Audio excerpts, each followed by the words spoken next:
Hello everyone, welcome to mech.solutions.garage. ఈరోజు మనం heat కండక్షన్తో plain wall మీద డెరివేషన్ అనేది చేయబోతున్నాం. ఇది కేస్ 1 అనమాట. యూనిఫామ్ థర్మల్ కండక్టివిటీ బేస్ మీద మనం డెరైవ్ చేయబోతున్నాం హీట్ కండక్షన్ త్రూ ప్లెయిన్ వాల్ని. ఓకేనా, దీనికి ఇది ఒక ప్లెయిన్ వాల్ అనుకుంటే ఇది ఎట్ థిక్నెస్ ఎక్స్, ఒక వాల్ ఉంటే దాని థిక్నెస్ ఉంటుంది కదా, ఇది ఇన్నర్ సర్ఫేస్ అనుకుందాం, దీన్ని అవుటర్ సర్ఫేస్ అనుకుందాం. దీని యొక్క థిక్నెస్ ఎక్స్ అనమాట అట్ పాయింట్ 1 and 2. ఇక్కడ ఎక్స్ ఈజ్ ఈక్వల్ టు 0 అయితే ఇక్కడ X is equal to L, ఎందుకంటే ఇక్కడ ఎక్స్ 0 ఉంటే ఇది త్రూ అవుట్ ద లెంత్ వెళ్తుంది కాబట్టి X is equal to L అని రాసుకున్నాను. ఓకేనా, అండ్ టెంపరేచర్ అవుటర్ సర్ఫేస్ దగ్గర T1 ఉంటే ఇది హీట్ ట్రాన్స్ఫర్ జరుగుతూ లోపలికి వచ్చేటప్పటికి టెంపరేచర్ అనేది T2గా మారుతుంది. ఓకేనా, మనం యూనిఫామ్ థర్మల్ కండక్టివిటీ బేస్ మీద మనం ఈ డెరివేషన్ అనేది చేస్తున్నాం. దీనికి మనం consider a plain wall of homogeneous material. Homogeneous material అంటే throughout the section same properties ఉండాలి. ఓకేనా, through which heat is flowing only in the x direction. మనం దీన్ని అజ్యూమ్ చేసుకుంటున్నాం, ఓన్లీ ఎక్స్ డైరెక్షన్లో మాత్రమే మనకి హీట్ అనేది ఫ్లో అవుతుందని. అండ్ వేరియబుల్స్, ఇప్పుడు ఇక్కడ నేను లెంత్ని ఎల్ అని అనుకోవచ్చు, ఎక్స్ అని అనుకోవచ్చు. ఓకేనా, బేస్డ్ అపాన్ మై థింగ్ నేను ఎక్స్ ఆర్ ఎల్ ఏదైనా అనుకుంటాను. So x is equal to thickness of the plane wall and area A is equal to cross sectional area of the wall and k మనకు తెలుసు thermal conductivity of the wall material. And T1 and T2 are the temperatures maintain at 2 phases. ఇది phase 1, ఇది phase 2, 1 and 2 of wall respectively. ఇప్పుడు మనం ఇందులో ఉన్న టర్మ్స్ని define చేసాం కాబట్టి ఇప్పుడు next general heat conduction equation అనేది మనం రాసుకుందాం. General heat conduction equation in Cartesian coordinates ఏంటంటే ∂2T/∂x² plus ∂2T/∂y² plus ∂2T/∂z² plus Q generation heat generation internal heat generation by K is equal to 1/α into dt/dt. ఓకేనా, ఈ dt అంటే temperature difference, ఈ T అంటే with respect to time. కానీ మనం చేసేది heat flow in only 1 direction అంటే ఈ రెండు 0 అయిపోతాయి, ఎందుకంటే ఇది 3D కాబట్టి 3D general heat conduction equation కాబట్టి మనం ఓన్లీ ఎక్స్ డైరెక్షన్లో మాత్రమే తీసుకుంటున్నాం కాబట్టి ఈ రెండు టైమ్స్ 0 అయిపోతాయి.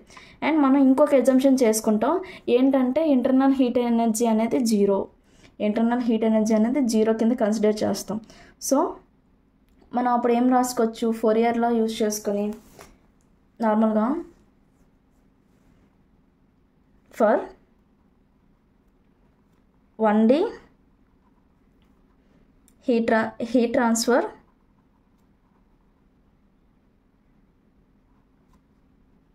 with no heat generation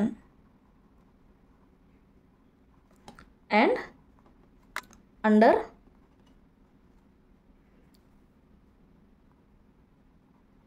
steady state condition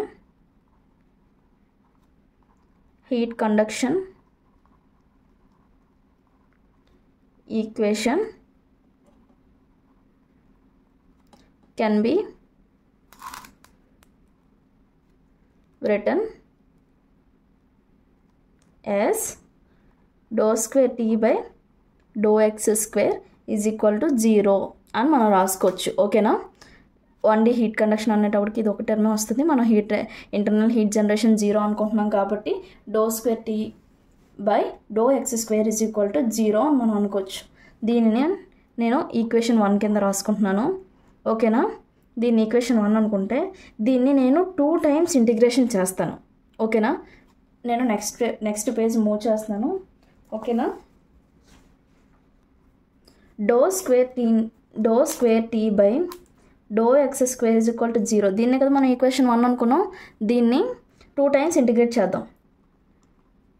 integrating twice. అప్పుడు ఫస్ట్ ఒకసారి ఇంటిగ్రేట్ చేస్తే ∂T/∂x అవుతుంది ఈజ్ ఈక్వల్ టు C1. నేను కాన్స్టెంట్గా రాసుకుంటున్నాను. ఓకేనా, ఇది ఈక్వేషన్ 2 అనుకుంటున్నాను. నెక్స్ట్ దీన్ని ఇంకొకసారి డెరివేట్ చేస్తాను. అప్పుడు విత్ రెస్పెక్ట్ ఎక్స్తో చేస్తే T is equal to C1x plus C2 అవుతుంది. దీన్ని నేను ఈక్వేషన్ 3 అనుకుంటున్నాను. నెక్స్ట్ బౌండరీ కండిషన్స్ అప్లై చేస్తాను దీనికి. ఓకేనా, apply బౌండరీ కండిషన్స్. మనకి డయాగ్రామ్లో మనకున్న బౌండరీ కండిషన్స్ ఏంటండి? నేను డయాగ్రామ్లో బౌండరీ కండిషన్స్ రాశాను. ఒకసారి x is equal to 0, x is equal to L, t is equal to T1, t is equal to T2. These are the boundary conditions. ఓకేనా? ఈ రెండు మనం ఇక్కడ బౌండరీ కండిషన్స్ రాసుకున్నాం. ఓకేనా? At x is equal to 0, at x is equal to L. Starting first దాంట్లో x is equal to 0 ఉంది, second ఫేజ్లో x is equal to L ఉంది. ఇక్కడే ఫస్ట్ ఫేజ్లో t is equal to T1 ఉంది, second ఫేజ్లో t is equal to T2 ఉంది. మొత్తం ఈ బోత్ని నేను ఈక్వేషన్ నెంబర్ 4 కింద రాసుకుంటున్నాను. ఓకేనా? Next from equation 3 and 4, from equation 3 and equation 4, from equation 3 and 4 మనం ఏమైనా రాసుకోవచ్చు? C2 is equal to T1 కింద మనం రాసుకోవచ్చు. ఓకేనా? ఎందుకంటే t is equal to T1 అన్నారు, t is equal to T2 అన్నారు. ఓకేనా? t is equal to T1 అంటే C2 is equal to T1 కింద మనం రాసుకోవచ్చు. ఓకేనా? దీన్ని ఈక్వేషన్ 5 అనుకుంటున్నాను. నెక్స్ట్ ఇప్పుడు t is equal to T2 అని అనుకోవచ్చు, t ఈజ్ ఈక్వల్ T1 అని అనుకోవచ్చు. నేను ఇప్పుడు ఈ x ఉంది కదా, ఇది త్రోట్ ద థిక్నెస్ కదా, నేను దీన్ని L అని రాసుకుంటున్నాను. ఓకేనా? నెక్స్ట్ ఇప్పుడు నేను t is equal to T2 అని రాసుకోవచ్చు కదా. So c is equal to C1 plus L plus C2.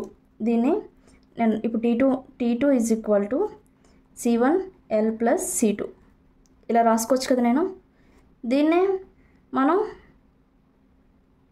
ఇంకొకలా రాసుకోవచ్చు, C1 L ప్లస్ T1. ఎందుకంటే C2 ఈజ్ ఈక్వల్ టు T1గా మనం ఆల్రెడీ ఈక్వేషన్ నెంబర్ 5లో రాసాం కాబట్టి. From equation number 5 T2 is equal to C1 L plus T1గా మనం రాసుకోవచ్చు. ఓకేనా?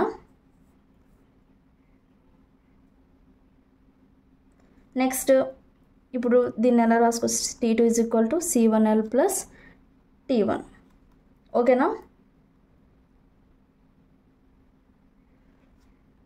దీన్ని ఓకే. ఇంకా నెక్స్ట్ ఇప్పుడు C1 is equal to T2, ఈ T1 మైనస్ అట్టుకు వెళ్ళిపోతుంది, T1 అవుతుంది బై L. ఓకేనా? C1 is equal to T2 minus T1 by L. దీన్ని ఈక్వేషన్ నెంబర్ 6 అనుకుంటున్నాను. ఓకేనా?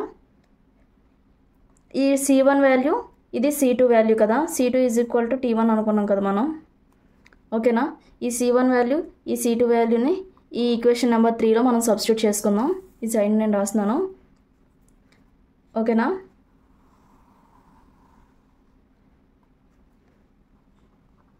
Substitute C1 and C2 in equation 3. We get ఏమొస్తుంది? t is equal to C1 అంటే T2 minus T1 by L కదా మనం అనుకున్నాం, into x. ఓకేనా? Plus C2 is equal to T1 అనుకున్నాం కాబట్టి ఇలా రాశాను. ఈ ప్లస్ T1ని నేను ఇటు సైడ్ తీసుకెళ్ళిపోతాను. t minus T1 is equal to T2 minus T1 by L into x అవుతుంది. అంతేనా? ఇప్పుడు నేను ఈ T2 మైనస్ T1 ఇటు సైడ్ ఇంటూ చేస్తుంది, ఇటు సైడ్ వెళ్తే డివైడెడ్ బై చేస్తుంది. నేను అటు సైడ్ తీసుకెళ్ళిపోతున్నాను. t minus T1 into T2 minus T1 is equal to x by L అయింది. ఓకేనా? ఇది మనకి టెంపరేచర్ డిస్ట్రిబ్యూషన్ ఈక్వేషన్.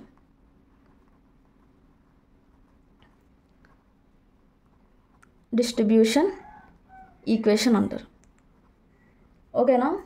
మనకి ఫోరియర్ లా తెలుసు, q is equal to minus KA dt by dx. we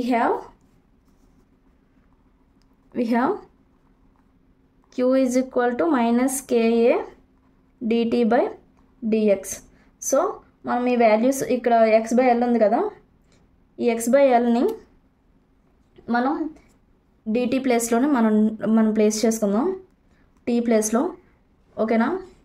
ఎందుకంటే మనకి ఆల్రెడీ ఇక్కడ పెట్టాం కదా, t is equal to T2 minus T1 by L into x plus T1 ఉంది కదా, మనం డిటీలో టీ ఉంటుంది కాబట్టి ఆ టీ ప్లేస్లో ఈ వాల్యూని మనం వేసుకుందాం. ఓకేనా, ఈ టీ ప్లేస్లో Q is equal to minus k into A d by dx of ఈ టీ ఉంటుంది కదా, టీ ప్లేస్లో మనం ఈ వాల్యూని వేసుకుందాం. T2 minus T1 by L into x plus T1. ఓకేనా, ఈ వాల్యూని ఇది మనం ఈక్వేషన్ 7 అనుకుందాం. ఓకేనా, మనకి ఈజీ అవుతుంది ఫ్రమ్ ఈక్వేషన్ 7.